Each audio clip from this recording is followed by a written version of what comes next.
Hello বন্ধুরা, তোমরা অনেক দিন ধরে বলছিলে রবিদা কী ব্যাপার তুমি ব্লগ করছো না, প্রোগ্রামে ব্লগ করছো না। তো আজকে চলো একটু প্রোগ্রামে ব্লগ নিয়ে চলে এসেছি। এই দেখো আমরা বেরিয়ে গেছি প্রোগ্রামে। তো আজকে অনেক দিন পর এই বর্ষা বাদলের দিনে প্রোগ্রামে চলে এসেছি। প্রোগ্রামটা হবে বোলপুর থেকে যেতে হবে আমাদের কীর্ণাহার। তো কীর্ণাহারে কারা কারা আছো অবশ্যই কমেন্ট করো। তো যেতে যেতেই দেখো পাংচার হয়ে গেল গাড়ি। তো গাড়ি এখানে পাংচার সেরে নিলাম। পাংচার সেরে নেওয়ার পর আবার আমরা বেরিয়ে গেলাম কীর্ণাহারের উদ্দেশ্যে। তো বোলপুরে যাবো। বোলপুরে আমাদের মানে 4 চাকা দাঁড়িয়ে আছে, আমরা বাইক নিয়ে যাচ্ছি। তো বোলপুরে গিয়ে ওইখানে আমাদের টিমের গাড়ি আছে, সেই টিমের গাড়িতে চাপবো, তারপরে আমরা কীর্ণাহার যাব। তো অবশ্যই তোমরা কিন্তু পুরো ভিডিওটা দেখো। দেখো আমি দেখো সেলফি লাগিয়ে দেখো তোমাদের সঙ্গে কথা বলছি, হাই বলছি, বুঝতে পারছো তো? মানে গাড়ি চালাতে চালাতে। তো তোমরা এরকম কেউ করো না, খুব রিস্কের ব্যাপার। তো যাই হোক, দেখো রাস্তাগুলো একটু দেখো, আমাদের বীরভূম জেলার রাস্তা দেখো কত সুন্দর মাঠ, আর মেঘ করে গেছে প্রচণ্ড। আমি ভাবছি এবার কি করব, মেঘ করে গেছে, বৃষ্টি আসবে না তো? বলতেই চলে আসলো দেখো বৃষ্টি। দেখো আমরা এক জায়গায় দাঁড়িয়ে গেছি, এই যে কিবোর্ড আর এই তরুণ ভাই আছে আমার সঙ্গে। তো এখানে প্রচণ্ড পরিমাণে বৃষ্টি হচ্ছে। আমরা জানি না যে আজকে বিশ্বকর্মা পুজোর দিন মানে কি ব্যাপার, আমাদের কি সত্যি করে প্রোগ্রাম করতে পারবো এই ব্যাপার। মানে এত বৃষ্টি হলে তো প্রোগ্রাম বন্ধ হয়ে যাবে। তো তারপর বোলপুর চলে এলাম। বোলপুরে তরুণ বললো যে আমি একটা পাঞ্জাবি কিনবো, রবিদা কিনে দাও। তো আমি বললাম চলো তাহলে দেখি। তো পাঞ্জাবি এমন দেখাচ্ছে, মানে সেই পাঞ্জাবিগুলোই পছন্দ হচ্ছে না। তো অনেকক্ষণ দেখার পর যাই হোক একটা পাঞ্জাবি পছন্দ হলো তরুণের। তো সেই পাঞ্জাবিটা নিয়ে আমরা চলে আসলাম আমাদের 4 চাকা গাড়িতে। এই যে 4 চাকা গাড়িতে জয়গোপাল রয়েছে, আর এইদিকে দেখো আমাদের শিল্পীরা সব চেপে গেছে।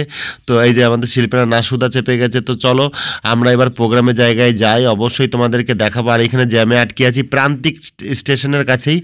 তো এই যে আমরা বেরিয়ে গেলাম এবার।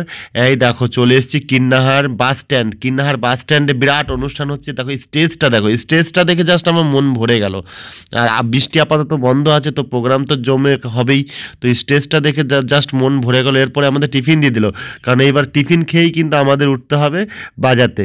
ঠিক আছে, এবার টিফিন দেখো চাউমিন দিয়েছে, চাউমিন সবাই খেতে শুরু করে দিয়েছে। আমি একটু খেয়ে নিই চাউমিন এই সুযোগে, গপ গপ করে খেয়ে নিলাম। তো চাউমিনটা খেয়েই এবার আমরা বেরোবো। দেখো কত বড় একটা মেলা, বিরাট বড় মেলা হচ্ছে এখানকার, মানে বিশ্বকর্মা পুজো উপলক্ষে এত বড় মেলা। তো আমরা স্টেজে দেখো চেপে গেছি। এই যে আমার কিবোর্ড আমি সেটিং করে নিয়েছি, আর যারা ঢোল বাজাবে প্যাড বাজাবে তারা সব সেটিং করে নিচ্ছে। আর স্টেজের উপর থেকে দেখো মানুষগুলোকে দেখাও যাচ্ছে না, এত লোক মানে যত বেশি দর্শক হয় না তত মনটা ভরে যায়। মানে দর্শক যত বেশি হবে তত মানে বাজাতেও আনন্দ, গান বাজনা করতেও আনন্দ। তো কিবোর্ড সেটিং করে নিয়েছি। এখানে দেখো থিম পুজো হচ্ছে, তো একটু তোমাদের সঙ্গে থিমটাও শেয়ার করে নিলাম। দেখো কত সুন্দর থিম হচ্ছে এখানটা। তো আমাদের ইনস্ট্রুমেন্ট সেটিংয়ের এক ঝলক একটু দেখে নাও আমরা কেমন সেটিংটা করেছি। আজকে সাউন্ডটা জাস্ট ফাটাফাটি ছিল।